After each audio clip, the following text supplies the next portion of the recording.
हाँ, hello class. अब तक हमने दो पार्ट आ चुके हैं आपके फर्स्ट चैप्टर के 9th क्लास के।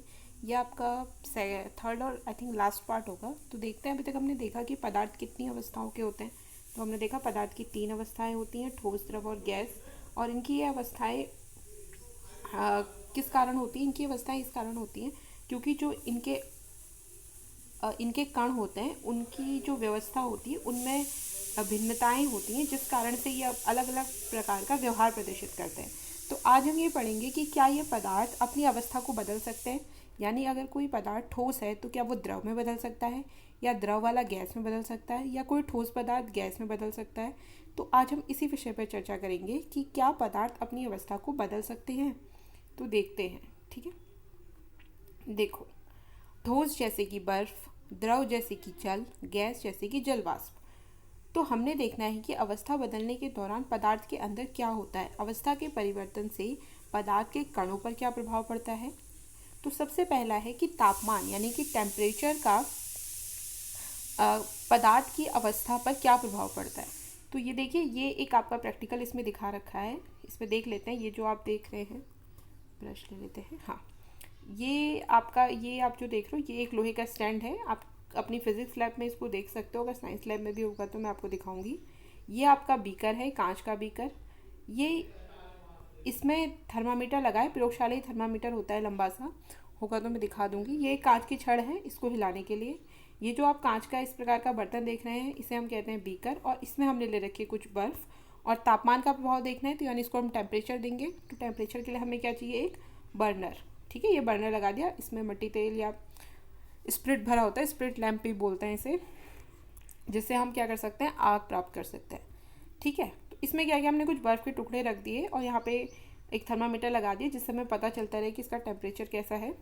तो इसमें क्या हुआ, आप देखोगे कि ये कुछ टाइम बाद क्या होगा, ये पिघल जाएगा और इसका टेम्परेचर भी पानी का टेम्परेचर पहले तो चेंज, सॉरी इसको आप रहने दो, ये देख लो। ठीक है, ये समझो कि बर्फ़ क्या हो गई। बर्फ़ आपकी कैसी अवस्था है? पदार्थ की एक ठोस अवस्था है।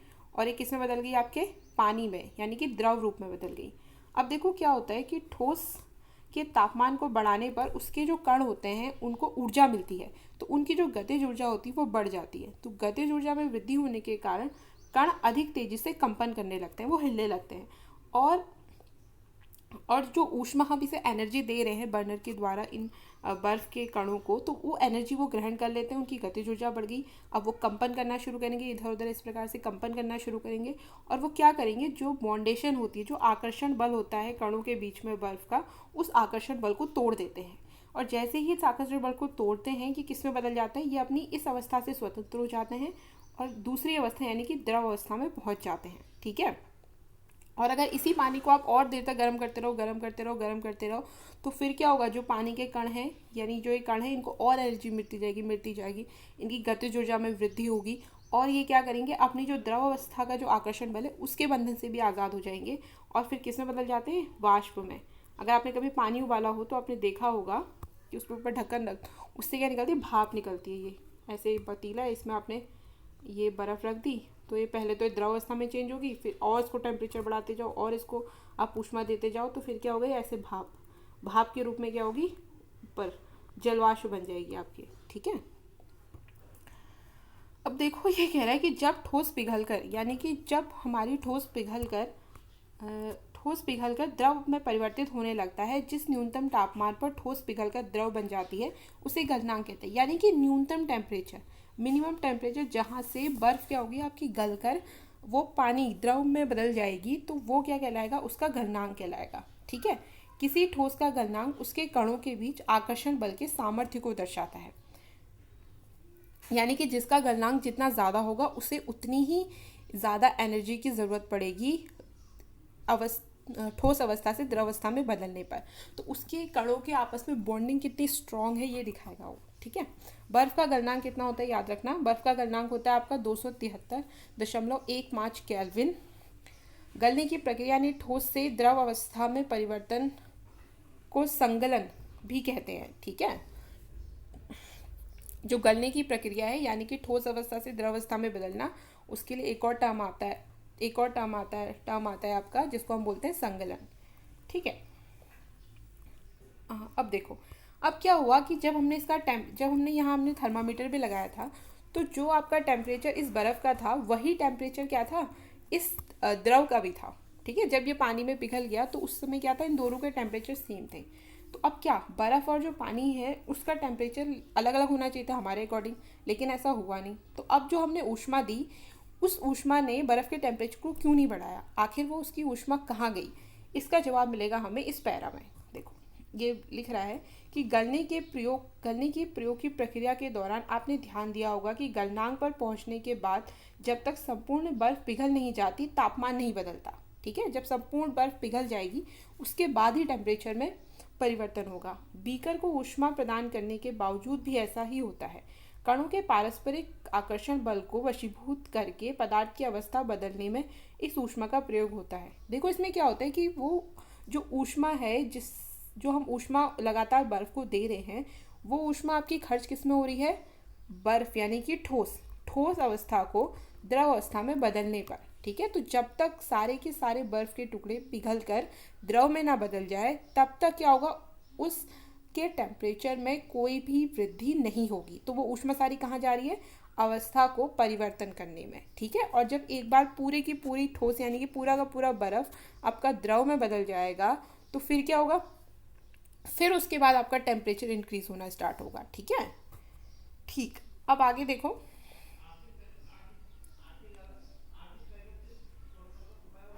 वायुमंडलीय दाब पर 1 किलोग्राम ठोस को उसके गलनांक पर द्रव में बदलने के लिए जितनी ऊष्मीय ऊर्जा की आवश्यकता होती है उसे हम क्या कहते हैं, उसे संगलन की प्रसुप्त ऊष्मा कहते हैं। प्रसुप्त यानी सोई हुई ऊष्मा, प्रसुप्त ऊष्मा कहते हैं। अर्थात 0 डिग्री 273 केल्विन पर जल के कणों की ऊर्जा उसी तापमान पर बर्फ के कणों की ऊर्जा से अधिक होगी। ठीक है, ऊर्जा उनके कणों की ऊर्जा क्या होगी, अधिक होगी, क्योंकि उनके पास एक गुप्त ऊष्मा, एक प्रसुप्त ऊष्मा भी है। ठीक है, जब हम जल में ऊष्मीय ऊर्जा देते हैं तो कण क्या करते हैं, अधिक तेजी से गति करते हैं। एक निश्चित तापमान पर पहुंचकर कणों में इतनी ऊर्जा आ जाती है कि वे परस्पर आकर्षण बल को तोड़कर स्वतंत्र हो जाते हैं और इस तापमान पर द्रव गैस में बदलना शुरू कर देता है।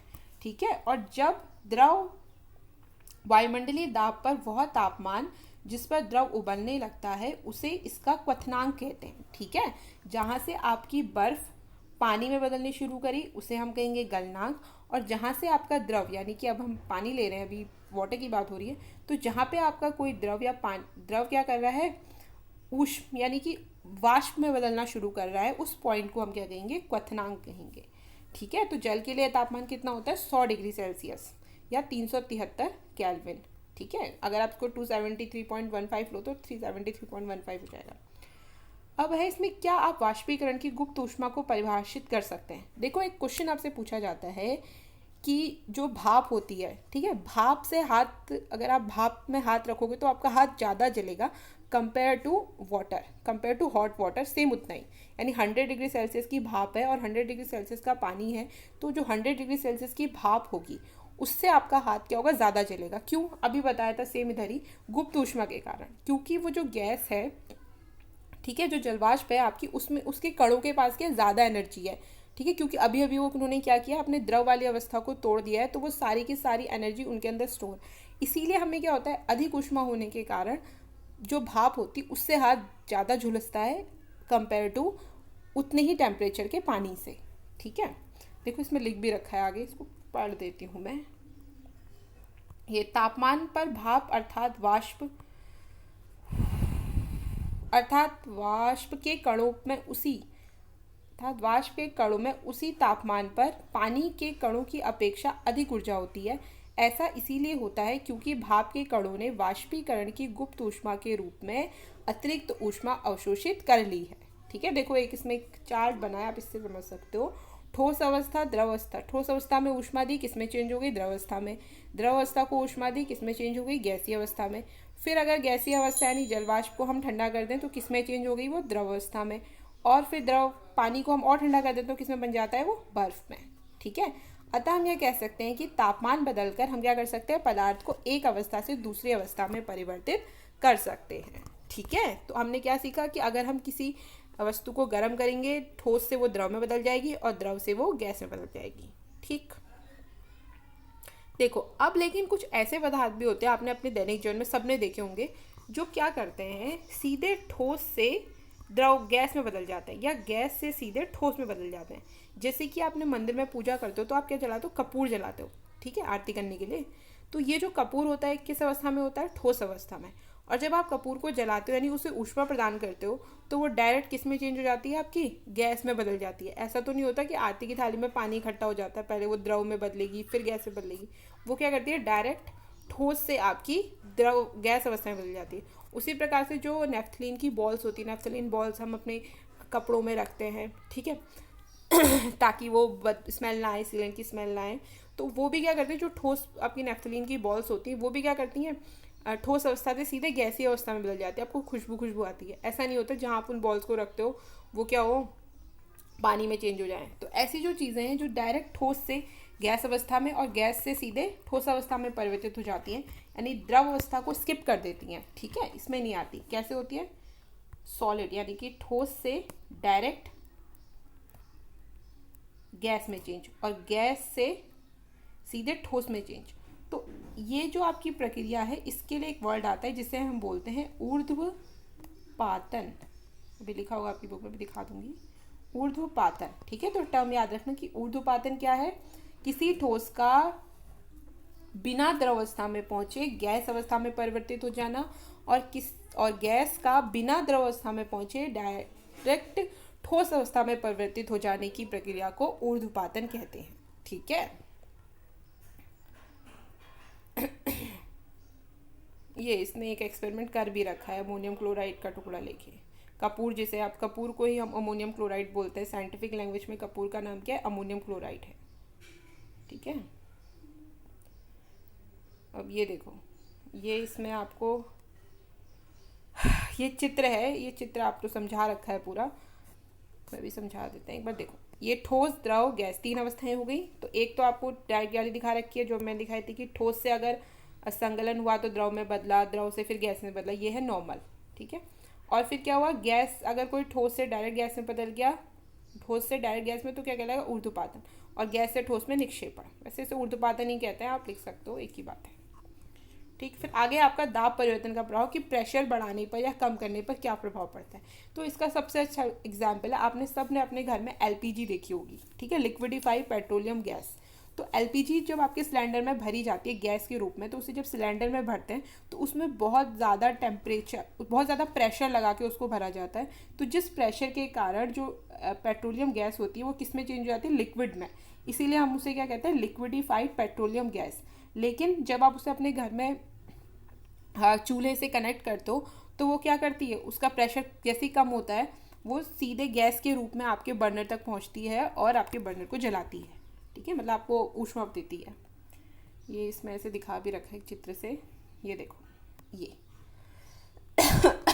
देखो पहले उसमें क्या है कि गैस के अणु हैं, कोई गैस भर दिया आपने सिलेंडर में, पिस्टन लगा हुआ है, तो पिस्टन से आपने इसमें प्रेशर डाला तो पहले किस में चेंज हो गए, पास आ गए कण, तो ये द्रव अवस्था में चेंज हो गए, फिर और पास हो गए तो ये आपके ठोस अवस्था में चेंज हो गए।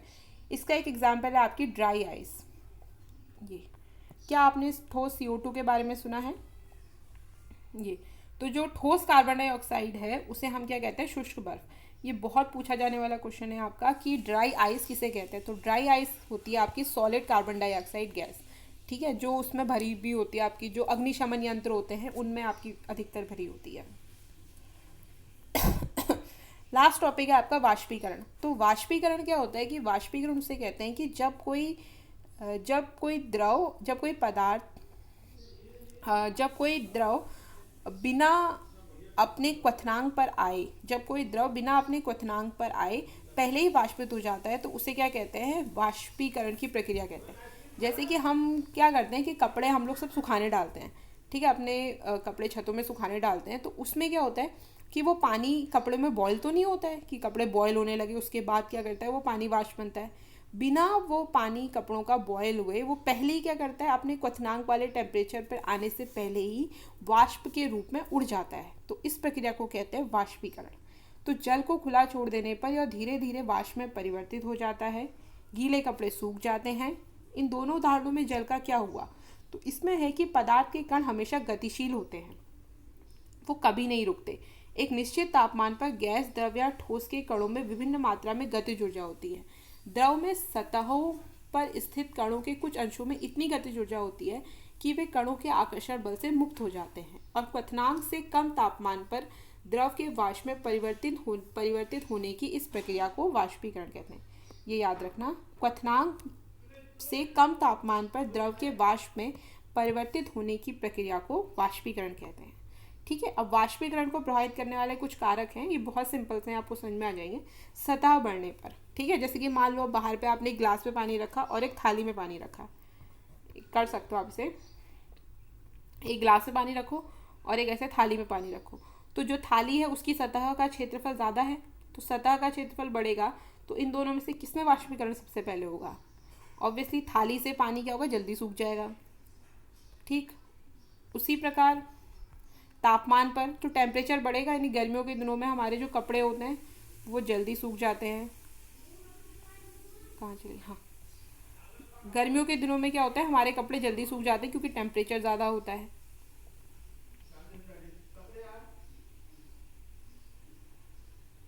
ठीक है, इसी प्रकार से फिर आर्द्रता। आर्द्रता मतलब होता है कि जिसको हम नॉर्मल कॉमन लैंग्वेज में नमी कहते हैं, या ह्यूमिडिटी, आपने नाम सुना होगा, इंग्लिश में ह्यूमिडिटी बोलते हैं। तो आर्द्रता में कमी यानी वायु में विद्यमान जलवाष्प की मात्रा। देखो, जब बरसात के दिनों में नमी बढ़ जाती है, आर्द्रता हम कहते हैं नमी बढ़ गई है, इसलिए सब जगह सीलन आ गई है, कपड़ों से स्मेल आ रही है, कपड़े सूख नहीं रहे अच्छे से, तो उस समय क्या होता है कि एटमॉस्फेयर में बारिश हो रही है, तो उसमें एटमॉस्फेयर में पानी की मात्रा पहले से ही ज़्यादा है, तो वो क्या करते हैं कि जो कपड़े वगैरह हम सुखाने के लिए डालते हैं वो उनसे उतनी तेज़ी से वाष्पीकरण नहीं हो पाता। ठीक है, इसको आप देखो कि वायु में विद्यमान जलवाष्प की मात्रा को आर्द्रता कहते हैं। किसी निश्चित तापमान पर हमारे आसपास की वायु में एक निश्चित मात्रा में ही जलवाष्प होता है। जब वायु में जलवाष्प कणों की मात्रा पहले से ही अधिक होगी तो वाष्पीकरण की दर क्या होगी, घट जाएगी। ठीक है, इसलिए बरसात में जो आपके कपड़े हैं वो देर से सूखते हैं अगर नमी रहती है तो।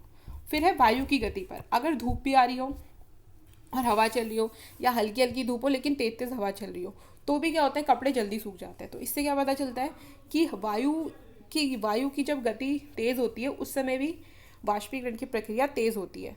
तो ये सब याद रखना कि वाष्पीकरण को प्रभावित करने वाले कारक कौन से हैं और कैसे कैसे वो उन पर प्रभाव डालते हैं।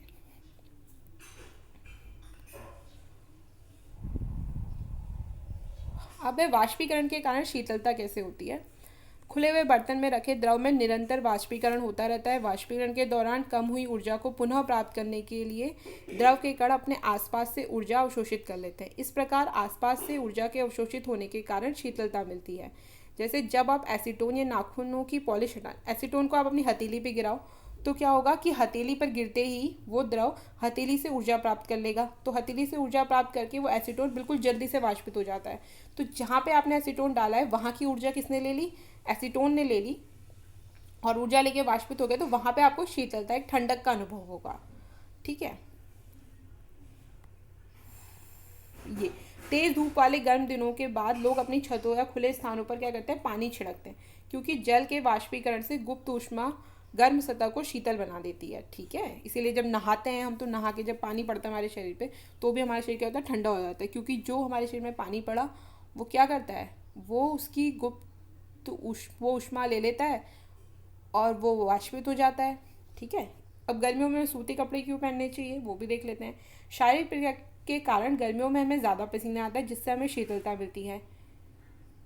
जैसा कि हमें वाष्पीकरण के दौरान द्रव की सतह के कण हमारे आसपास से ऊर्जा प्राप्त करके वाष्प में बदल जाए। ठीक है, वाष्पीकरण की प्रसुप्त ऊष्मा, हाँ, प्रसुप्त ऊष्मा के बराबर ऊष्मीय ऊर्जा हमारे सूती कपड़ों में क्या होता है, जल का अवशोषण अधिक होता है, तो पसीना क्या होगा, सूती कपड़े अवशोषित कर लेंगे हमारे शरीर से, और वो बाहर संपर्क में रहेंगे तो फटाफट अवशोषित करेंगे और वो बाहर वाष्पीकरण होगा, जिस कारण क्या होगा, हमें ठंडक का महसूस होगी। इसीलिए गर्मियों में सूती कपड़े पहने जाते हैं। फिर बर्फीले जल के भरे गिलास से बाहरी सतह पर जल की बूंदें नजर की होती है। सिंपल है ये, अब मान लो आपका ये आपने गिलास लिया, उसमें आप ठंडा ठंडा पानी भर दो, तो उसकी बाहर की सतह पर आपने देखा होगा पानी की छोटी छोटी बूंदें क्या होती है, इकट्ठी हो जाती हैं। क्या होता है कि इसके अंदर पानी ठंडा है, बाहर आपके जलवाष्प है, तो ये वाष्प जैसे ही इसके गिलास के संपर्क में आती है तो ये क्या होता है, ठंडी हो जाती है, उसकी ऊर्जा ये अंदर वाले तो ठंडी हो जाती है, जिस कारण फिर वो द्रव की बूंदों के रूप में आपके ग्लास के बाहर इकट्ठी हो जाती है। ठीक है, इस पढ़ोगे आप इस वाली लाइन को तो आपको अच्छे समझ में आ जाएगा। ये लिखा भी है, किसी बर्तन में हम बर्फीला जल रखते हैं, जल्दी ही बर्तन की बाहरी सतह पर हमें जल की बूंदें नजर आने लगती है। क्यों? क्योंकि वायु में उपस्थित जलवाष्प की ऊर्जा ठंडे पानी के संपर्क में आकर कम हो जाती है, यह द्रवस्था में बदल जाती है, जो कि हमें जल की बूंदों के रूप में नजर आती है। ठीक है, तो ये हो गया है आपका चैप्टर कंप्लीट। अब इस चैप्टर के आप ये जो क्या सीखा वाले इस पॉइंट को अच्छे से पढ़ लेना। ठीक है, और ये मात्रक जो दे रखे हैं, इन मात्रकों को अच्छे से याद कर लेना कि तापमान का मात्रक क्या है, लंबाई क्या है, और इसके अभ्यास प्रश्न करने की कोशिश करना। जो प्रश्न नहीं, पहले रफ में करना, मुझे दिखाना, और जो प्रश्न नहीं आएगा वो मुझसे पूछ लेना। ठीक है, लेकिन पहले आप स्वयं प्रयास करना। तो आज के लिए इतना ही है, धन्यवाद।